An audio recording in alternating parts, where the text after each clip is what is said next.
Hey everyone, Scott Perry here, Chief Difference Maker at Creative on Purpose with one of my favorite rock star clients, Penny Harris. Penny, welcome to the broadcast. Please tell everyone a little bit about who you are, what you do, and a little bit about your business. Thank you. And it's fun to be here with you, Scott. I'm going to start like you often do with I'm a mother, I'm a grandmother, I'm a sister and a friend.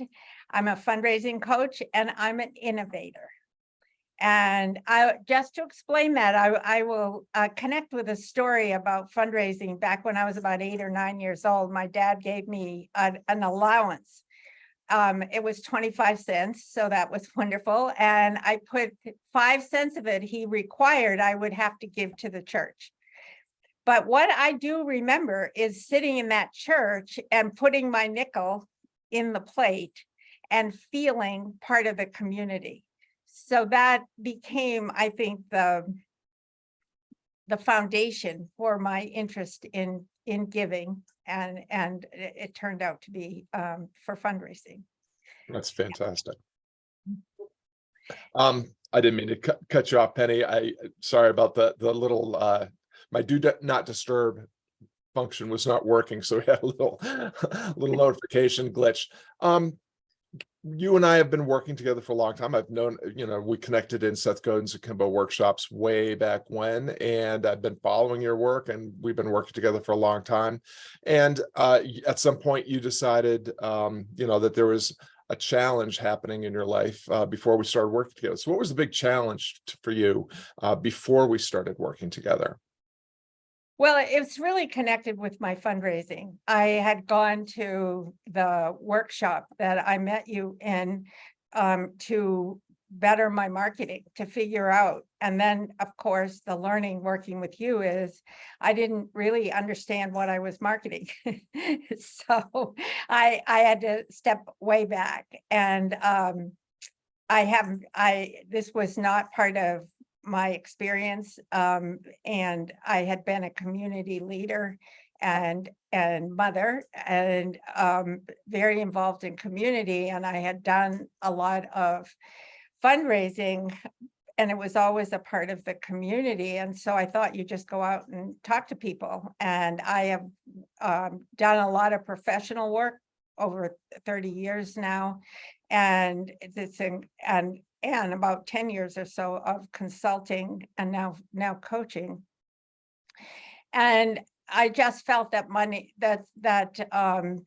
fundraising was just so much on money, and we were losing people, not only donors but fundraisers. And so it caused me to dig in, and that's what I was doing when I met you. But I had no real plan or an understanding of what the work was that was coming up for me.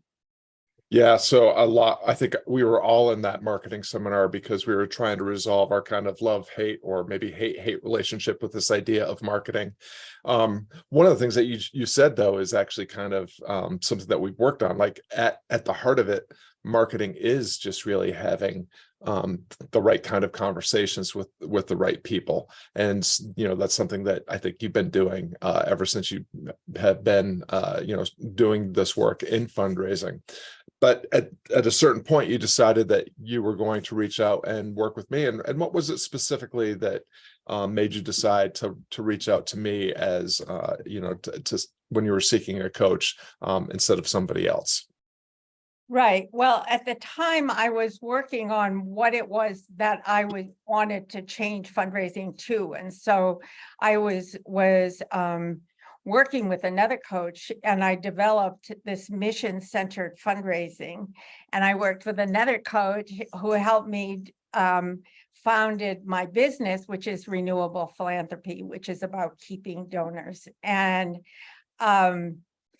so I needed a coach like you that kind of helped me put what I'd already done together, and how do I move myself forward. And it just wasn't a real simple thing, because I had now designed this mission-centered fundraising, which focused on individual donors, which was designed because donors don't have any, they don't know any system. They don't know how to connect or who to connect or money or how it's spent, because everybody's chasing to get donors who can give the biggest gift. So for me, it was how do I put this together? How do I think about it?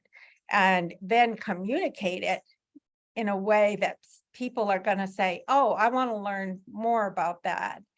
And I now have mission-centered fundraising, which is an annual system for fundraisers and CEOs that is about the mission and how it serves human and other needs in the community, how to create human-to-human interactions so that you understand what you're doing in the community as a donor and as a fundraiser. And then what are the results? What are we selling to the advantage of having stronger, more caring, better communities to live in, is because we're working together, donors, people in the community, people in the staff and the board of the organization. So I see it all as a team working together, serving a mission for the community.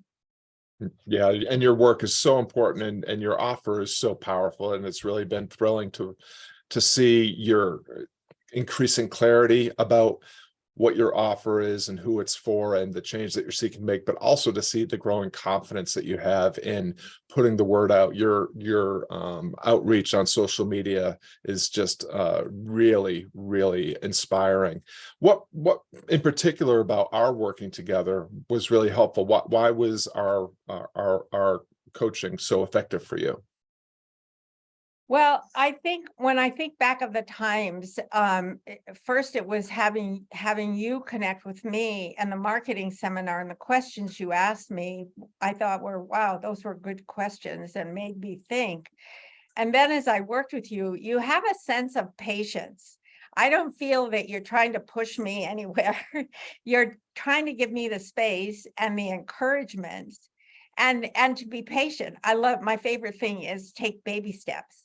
And and if you think your next step might be too big, see if you can make a smaller one.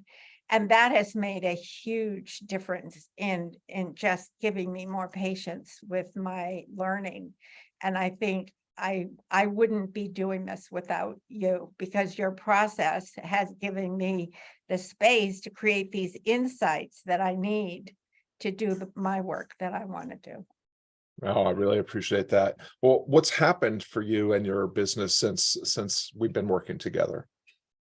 Well, I still, I was doing more consulting than I am right now, because I decided that I really want to spend all my time on mission-centered fundraising and talk to people and get that going. So I have I call it a roundtable, a couple of times a month and invite fundraisers. And I'm going to start including CEOs in the discussion, because I've had a few ask me if they could be involved.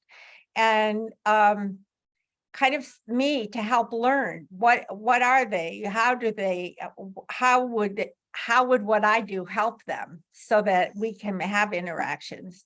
And I have a goal this year of having a webinar together, and I will do one-on-one coaching now and anytime to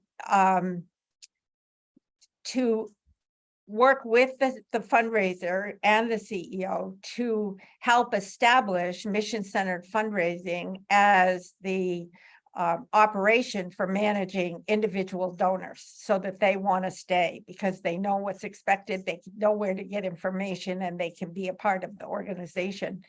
And I have a plan for 4 times to meet with me, and that should give them the information and the plan to what their next steps will be. And then the rest depends on them. So clear. You know what I love about, I mean, in so many ways, what you do is just common sense. I A know. organization should be, standing in and behind the mission, because that's what the donors are are donating to, and that's what the beneficiaries are receiving. And yet it's just amazing how in your world it becomes so focused on just treating, fundraising organizations, treating donors like ATM machines, and almost as an afterthought thinking about the beneficiaries. And in so many ways your offer is so powerful because you're just reminding everyone about why we really have been connecting in the first place. Is so powerful.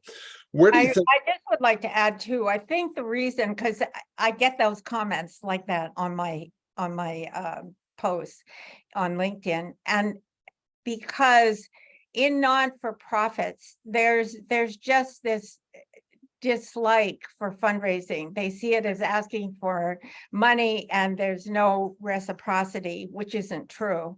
And so they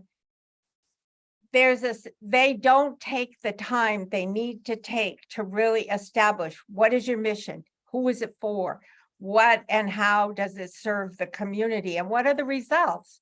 If we could talk really clearly, which is what I hope to do or want to do with people about that, it's gonna be different, because they won't be getting caught up in the asking for money thing, which Yeah.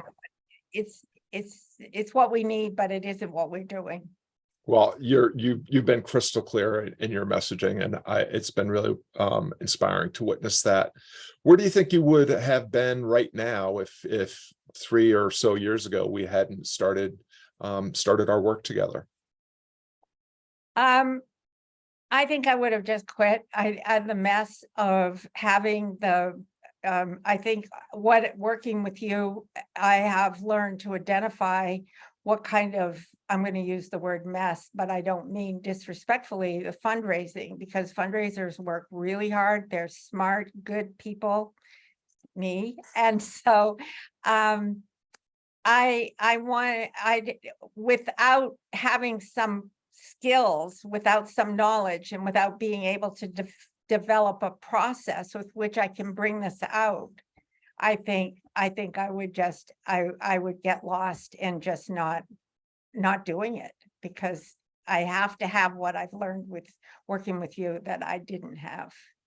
Well, that's really, I'm so glad that we collided and that you didn't quit and that we've been Really. able to do this great work together. So for anyone that's watching this, they've probably been thinking about connecting with me, for some time, and they're just haven't quite gotten ready to pull the trigger on completing the questionnaire or booking that discovery call. What would you say to anyone that's kind of on the fence about going ahead and booking that free 15-minute call with me to help get a little bit of clarity about their strategy? Right. I would tell them, encourage them to call you, because and to just present, they would like to explore their idea with you, because I think you're fair and you're open and you're patient and you're curious, and you want to work with people who match up and who want to do this kind of thing. And with a talk with you, they'll find out how well and how excited they are about doing it, and then they can make the decision. And I think you are very respectful that way. You were with me. So yeah. Fantastic, Penny. Well, it is a thrill always to spend some time with you, and I'm sure we'll be spending time again together in the future. And just thank you so much for sharing a little bit about what you're doing and about our work together and how it's impacted the progress that you've been making. And I'm still I will always be cheering you on. Your work is so important. It is making such an impact. So thank you again for your time here today. Thank you, Scott.